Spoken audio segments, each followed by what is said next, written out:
Jacques, thanks for joining us today. You work closely with developers around Australia. What would you say are some of the biggest challenges that developers are facing in today's market? It's a good question because I think it largely depends also where you operate from. But the market is moving and costs are increasing.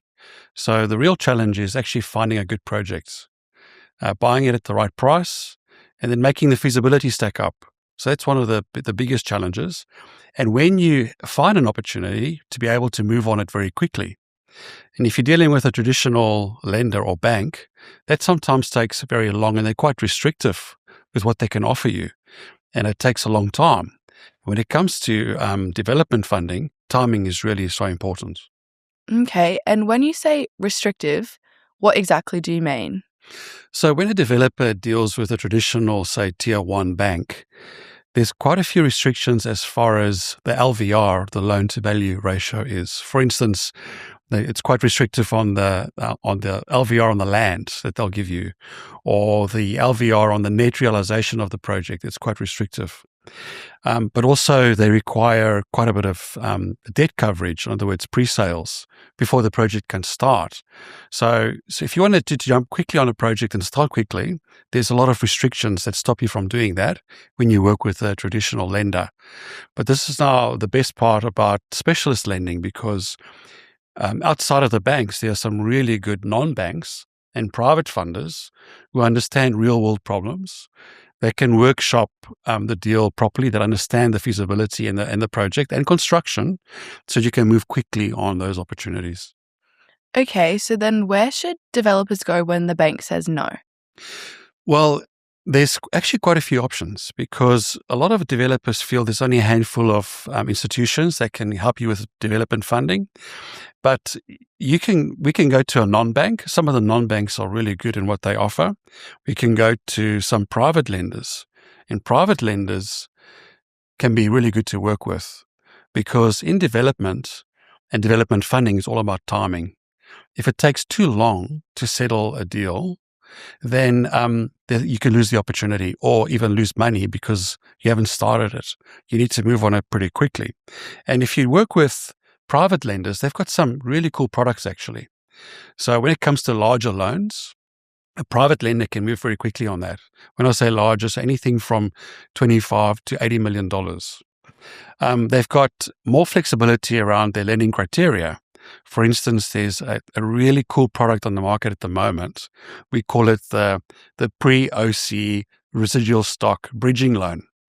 So what that means in reality is that you have a developer that's getting close to finishing his current project. He wants to go into a new project, but he doesn't have enough money yet. So traditionally, you could get a residual stock finance, but if you don't have your occupational certificate in place, you can't get additional funding or the equity out of your project. So this pre-OC residual stock product allows you to borrow against the future value of the project. So if the developer is 85% into the project, we can arrange a as if complete valuation, and we can help him realize the remaining equity in that project while he's still busy on this project, to give him a cash out to go into a new project. So that's a new, interesting product on the market. But also private lenders are really good in the pref-equity space and mezzanine funding, which means is we help you push the LVR a bit higher. You'll have your senior debt, and we'll be able to give you a top-up on top of that, which means that you'll have some of your own cash flow to go into other projects, which means that you can do more than one project at a time. Or sometimes the project's just running a little bit over budget, and that can come in really handy. Wow, that is very interesting. And you mentioned before pre-sales. How could this be an issue for developers? So pre-sales is interesting because pre-sales in a way is a proof of concept. In other words, this project is going to sell, which is great, but it can also be very restrictive, because you'll have to hire a marketing company, your real estate agent, your lawyers to facilitate pre-sales. And the banks in many cases will only give you the funding if you have pre-sales. But if you work with other non-banks and private lenders, many of them don't require pre-sales, which gives you a lot of flexibility so you can start straight away. They'll base the loan obviously on the location and the profit around it and the end value, but they don't require pre-sales for you to actually start. And one of the benefits of actually not having pre-sales, especially with a market that's moving up, is that if you take pre-sales now, you're taking a haircut on the end value, because the property at the end of 24 months will be worth more than what you sold it for 24 months ago. So in some cases, it makes sense not to take pre-sales. Yes, sometimes pre-sales make a lot of sense, and we can work with the banks and do that.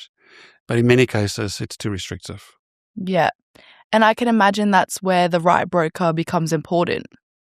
Yes, that's true. So working with a good broker actually gives you access to the whole market, because brokers understand not only what each individual bank offers and what are the best rates in the LVRs, etc., but they also understand where to place a client if they have a property that's a little bit different to the norm. If it's a rural property or a regional property, they'll know where to take the client, and they can negotiate on the part of the developer, because oftentimes it's very valuable to actually have a middleman between the developer and the funder, because they serve as a buffer and a mediator, if you want to call that, and a negotiator between the lender and the client. And also a broker knows how to present the information, because sometimes developers overshare information, which could potentially kill the deal. They share too many of their financials, or they share something they shouldn't, and it negatively impacts the application. With a broker, they know what the lenders are looking for, and they present it in a way that increases the success of a settlement. We have a bit of a running joke in the company. I tell developers, look, there's a high probability I can help you with this, but you need to tell me where all the dead bodies are before I take this to a lender. Mm-hmm. Because if I know where the dead bodies are, figuratively speaking, we can present and package the deal in a way that's acceptable to the lender. That's why a broker is so valuable to work with. Yeah, I know a lot of developers still do go directly to lenders. So could you explain to me further, like, how you feel about that? What would you say? So look, a lot of especially established developers like working directly with the bank. They feel they have a long-term relationship with them, that the bank looks after them, and there's merit in that. Mm-hmm. But the one thing to remember too is that we're in a competitive market, and the banks would love to fight for your business, especially if you're an experienced developer. And you could be missing out on opportunity by only being restricted to one bank, because another bank can get you better terms. And if it's a large-scale project, it can save you a lot of money, but like a lot of money. So, and also another misconception, that's the benefit of working with a broker, because a broker will search the whole market for you and give options to you. But the other misconception with brokering or working with a broker is sometimes developers or clients feel if they go directly to the bank or whoever they go to, it's going to cost them more to work with a broker. And in many cases, that's not true. What developers don't realize is that if they go directly to the bank or if they work with a broker, it's going to cost them exactly the same amount of money, because a broker gets paid by the bank and the rates don't change. The benefit of having that broker is that they become an extension of your team, because now you've got somebody working hard at finding you the best deal and certainty of settlement, while you can focus on the development, finishing the development. The only time a broker would cost a little bit more is if we're dealing with a private lender. But in that scenario, you're happy to pay it because the broker is actually introducing you to people that you would never have access to. Actual, real, high net worth individuals, family offices, people that you can't just Google and find online. And then that's where the real benefit of working through a broker and paying a little bit more. And the other important thing to mention too, while we're on the rate issue, is that people work too hard at chasing a low rate.